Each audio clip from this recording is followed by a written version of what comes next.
on this panel of speakers today, I mean, there's yourself, who is such an expert in the point that you had mentioned, and with the rest of the group. What was your biggest takeaway from being up here with them and hearing what they were saying alongside, being in that conversation? What's your biggest takeaway? I think a lot of it was validation. There are so few people right now who are completely immersed in social. It looks like a lot when you come to an event like this, but then you go back into your company and you realize that there's still a lot of education to be had. So what's the validation in terms of what are other companies doing?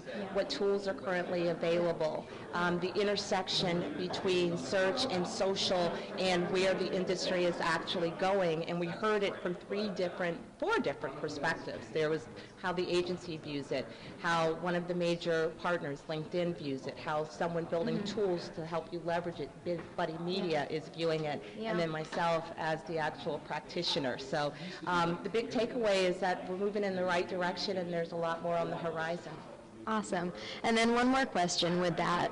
Everybody, on your name tags, it was your Twitter name, and Twitter was not mentioned at all until the very end, and that being the fact that it wasn't mentioned. What do you think is the reason for that?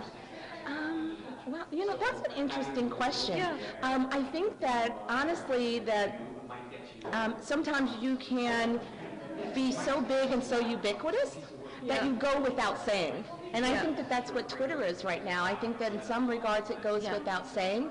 There's been so much conversation about it for quite some time. And I think that, certainly with LinkedIn, they've introduced a lot of new tools that are very exciting, a lot of functionality, and the same thing with Buddy Media. So, a lot of folks, okay, we've got Twitter down, pat.